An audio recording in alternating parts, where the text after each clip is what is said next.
the most beautiful and rare royal jewelry. One of Britain's most famous women, Princess Diana, often appeared in public wearing magnificent jewelry. Some of them were part of the royal collection and were provided to her temporarily, while others were in her personal possession. After the tragic death of Lady Di, there was an inheritance of £21 million, which mostly went to her sons. But what about her jewelry? Everything turned out to be not so clear. At her wedding to Prince Charles, Diana appeared in the Spencer family tiara. It was a symbolic gesture. The bride from an aristocratic family had her own crown. Unlike, for example, Sarah Ferguson, who had to give a tiara for her wedding, Diana wore jewelry that was inherited from her family.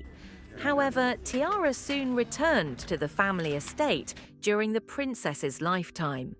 As it should be, such relics belong to the family, not to the owner personally.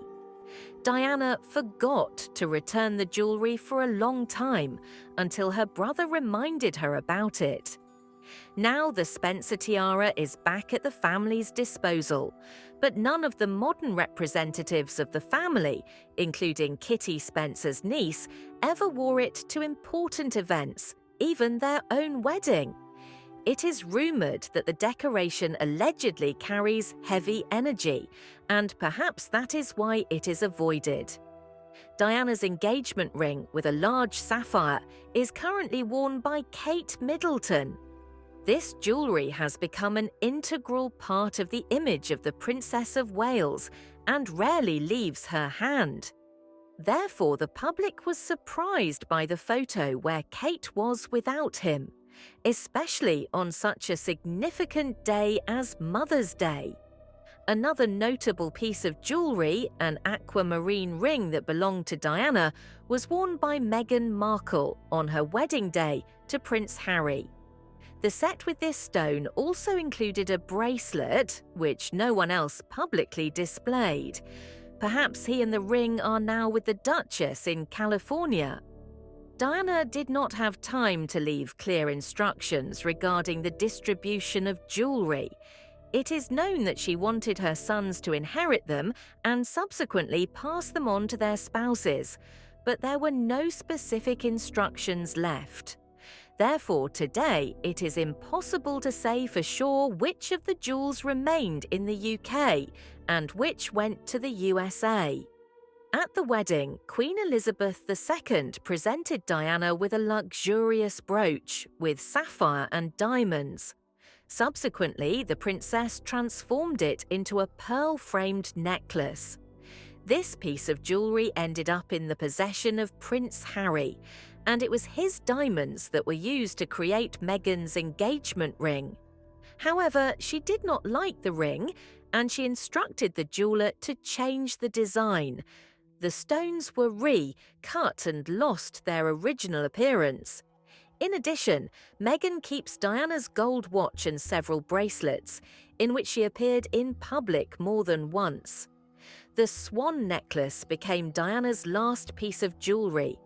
It was created by order of Dodi Al-Fayed, and according to rumours, the design was suggested by Diana herself. The set was not completed. The tragedy in Paris interrupted all plans. It turned out that the jewellery was never paid for, and despite the fact that Diana was wearing it, the necklace was returned to the jewellery house. This is a common practice in elite circles. Celebrities often take jewellery to go out as part of advertising agreements. On her wedding to Charles, Diana received a magnificent set of sapphires and diamonds from Saudi Prince Fahd: a watch, a ring, a necklace, earrings, and a bracelet. Kate Middleton currently owns this set. For example, she has repeatedly worn earrings to official events. It is worth remembering that personal jewellery can be inherited, sold, or even changed. But the jewels from the royal treasury are already state property. They cannot be sold or upgraded. Therefore, everything worn by Queen Camilla at official events is then returned to the vault. In the future, these jewels may go to a new queen. But this is the story of tomorrow. Lost relic, Princess Christina's tiara, which disappeared into the depths of the sea. In 2012, a shocking incident occurred, which caused a wave of indignation among connoisseurs of the jewelry heritage of Europe. One of the close acquaintances of Princess Christina, the sister of King Carl XVI Gustaf of Sweden, committed a betrayal that caused the disappearance of a unique historical jewelry, a pearl and diamond tiara. Princess Christina, a humble legacy. Christina, the youngest daughter of the Duke of Västerbotten, was born in 1943 in Stockholm. Due to her position in the family, her share of the family jewels turned out to be more modest than that of her sisters. However, fate gave her an invaluable piece of jewelry, an elegant tiara, passed down not from her mother's side, but from her loving godmother, Elsa Bernadotte. Tiara's story, from queen to goddaughter. The delicate and exquisite tiara, decorated with antique diamonds and pearls, was created in the 19th century by order of Queen Sophia of Nassau, wife of King Oscar II. The famous jeweller Ribhagen was engaged in the manufacture. After the Queen's death, the decoration passed to her son Oscar and then to his daughter Elsa Bernadotte. It was she who, having fallen in love with Christina, gave her a tiara for her 21st birthday. The only and irreplaceable for Christina, this tiara was not just an ornament. It became a symbol of family ties and love. The princess often wore it to official ceremonies, including Nobel Prizes and royal weddings. The tiara was especially harmoniously combined with the pearl headset. Betrayal from the circle of trust. The disaster happened in 2012 when a close friend of the family who met Christina's husband, Tord Magnusson, became a frequent visitor to their house. They trusted him so much that they sometimes left him alone in an apartment located near the Stockholm Palace. Left alone, the young man discovered the key to the princess's personal safe. He stole jewelry, including family rings, cufflinks with the royal coat of arms, and a bracelet, a gift from the King of Ethiopia. He sold all these valuables for next to nothing. The final blow, the disappearance of the tiara feeling impunity, the attacker returned and stole the main treasure, Christina's tiara. The princess quickly discovered the loss and the police soon apprehended the thief. During the interrogation, he confessed to what he had done, but said that he had thrown the tiara from the Riksbron Bridge into the Baltic Sea on his way to a party in central Stockholm.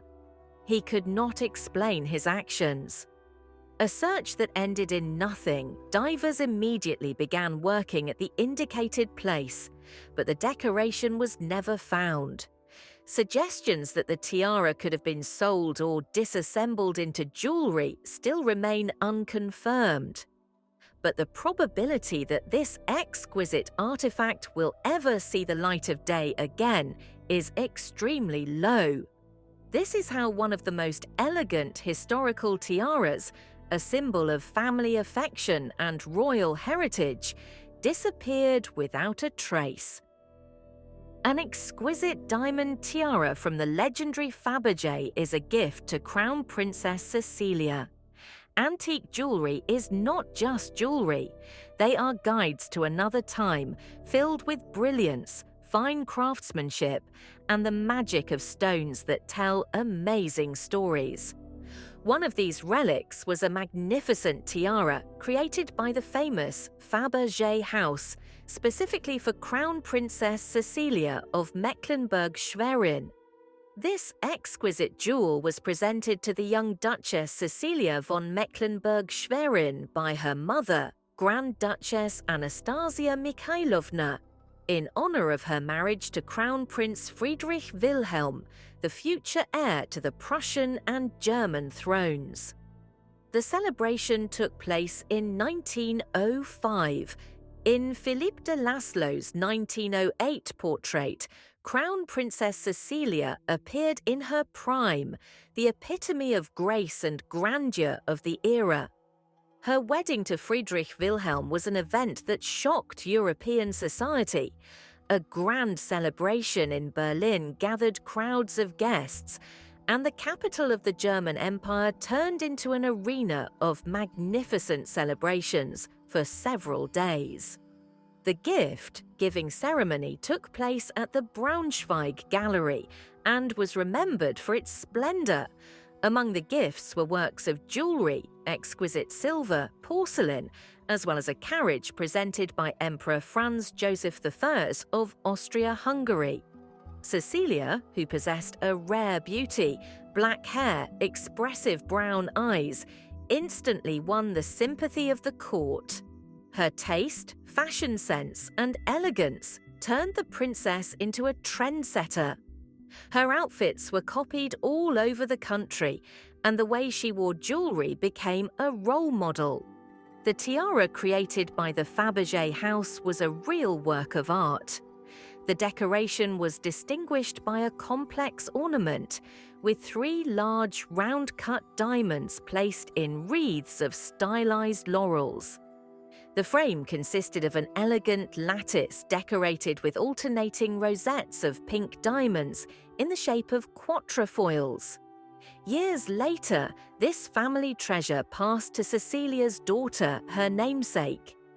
In 1949, Princess Cecilia of Prussia used the family tiara as a wedding crown at her ceremony, marrying American interior designer Clyde Kenneth Harris from Texas. The jewelry remained in the private collection of the princess's descendants until May 2019, when it was put up for auction at Sotheby's auction house in Geneva. The exquisite tiara went under the hammer for 437,500 Swiss francs. The new owner wished to remain anonymous. The exquisite radiance of Queen Isabella II's star jewels. April 9th, 2024 marked the 120th anniversary of the death of Queen Isabella II of Spain, who died in 1904. Her life was full of bright events, political upheavals, and difficult trials. However, today I want to tell you not only about her difficult fate, but also about her unique jewelry, which became a symbol of her era. We will talk about the famous Malario diamond stars. Isabella II was the eldest daughter of King Fernando VII and Maria Christina Bourbon, her aunt. She received the title of Queen at the age of 3, but her reign was overshadowed by political crises and revolutions. After the Glorious Revolution of 1868, Isabella was forced to leave Spain and go into exile. Queen Isabella was an avid jewelry fan. She quickly adopted the European fashion for shiny, star-shaped jewelry. Her collection included jewelry with amethysts, rubies, emeralds, sapphires, and pearls. These shining stars quickly became popular at the Spanish court. After her exile in 1868, Isabella had to part with part of her precious collection in order to cover the costs of living in Paris and support her relatives. Some of her star jewelry has been sold at public auctions and to private collectors. As a result, several pairs of precious stone engravings disappeared from the Queen's collection. However, despite financial difficulties, Isabella continued to order new jewelry from the Malario Jewelry House. After paying off the debt, she ordered a unique set of 10 pointed stars encrusted with diamonds. This luxurious set included a bandeau tiara, a necklace, earrings, and 20 brooches. The set was delivered to the Queen in 1875, becoming a symbol of her unyielding will and exquisite taste. After the death of Isabella II in 1904, her star jewelry, along with an inheritance of 28,500 francs, passed to her youngest daughter, Infanta Eulalia. According to the posthumous inventory, there were only 11 ornaments with star-shaped elements left in the royal treasury. Their fate remains a mystery. Perhaps these legendary jewels were lost or sold off after the fall of the monarchy in 1931. The secret of Queen Elizabeth II's favourite tiara. Royal etiquette dictates that members of the British royal family, including Queen Elizabeth II, should wear elegant tiaras and tiaras at official events, receptions, and public holidays. These exquisite ornaments emphasize their status and dignity, a tiara that unites generations. The treasury of Queen Elizabeth II contains unique jewels decorated with pearls, emeralds, rubies, and diamonds. However, there's one special piece of jewelry among them that holds a special place in Her Majesty's heart. This is a tiara called Girls of Great Britain and Ireland. The history of the tiara. The Girls of Great Britain and Ireland tiara was created in 1893 and was originally decorated with teardrop-shaped pearls.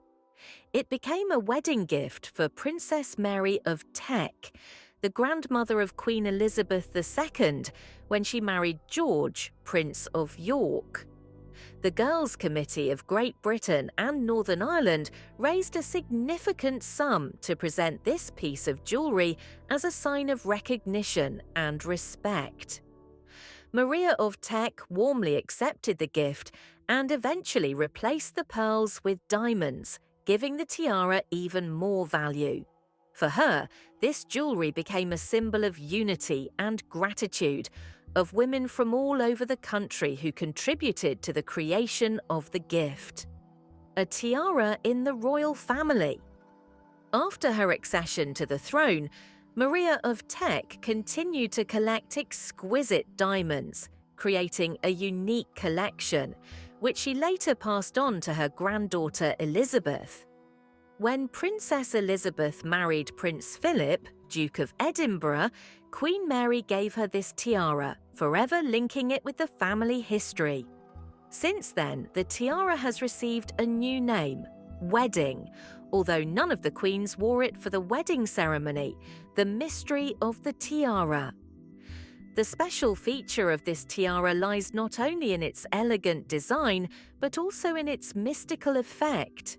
When the light falls on the tiara at a certain angle, silhouettes of dancing girls holding hands appear on it.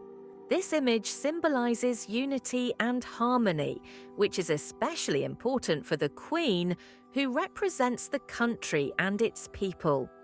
Queen Elizabeth II chooses the Girls of Great Britain and Ireland tiara for official events more often than other jewelry. Her delicate beauty and deep symbolism perfectly match the image of the Queen. Elizabeth has repeatedly posed for official portraits in this tiara, emphasizing its importance and special place in the heart of the royal family. The wedding of Prince Andrew and Sarah Ferguson took place on July 23, 1986. Sarah's wedding dress, made of pearl satin, perfectly matched her red hair. The bodice of the dress was decorated with beads and sequins, and the puffy lantern sleeves were decorated with satin bows. This dress was admired, and it was often compared to Diana's wedding dress, which, however, did not detract from its merits. The bride is given the opportunity to decorate her hair with a tiara. But Sarah, who came from a poor family, did not have her own family heirloom. Elizabeth II decided to make an exception and ordered a unique tiara for her, which became a gift from the groom's parents. The York Tiara. The York Tiara, created by the Garrard Jewelry House, was distinguished by its elegant design. The jewelry was based on platinum, and the diamonds were taken from the Queen's personal collection. Perhaps Prince Andrew or Sarah herself participated in the development of the final version. Sarah added a touch of humour to her image. She came to church wearing a flower wreath, which she took off before the ceremony, revealing a tiara underneath. After the wedding, the jewelry often appeared at official events, until the couple's divorce deprived it of this status. For many years, the tiara disappeared from view. The York Tiara attracted attention again in 2001 when Sarah Ferguson appeared in it at an Elton John-themed ball. However, her real popularity came in 2023 when Andrew and Sarah's daughter, Princess Beatrice, wore a tiara to the wedding of Crown Prince Al Hussein and Princess Rajwa of Jordan in Amman. This exit has become a symbol of the revival of the family tradition and, perhaps, foreshadows the more frequent appearances of Beatrice in this exquisite decoration. Sarah Ferguson remains the only daughter-in-law and wife of Elizabeth II's grandchildren to receive her own tiara, which highlights the uniqueness of her contribution to the royal family.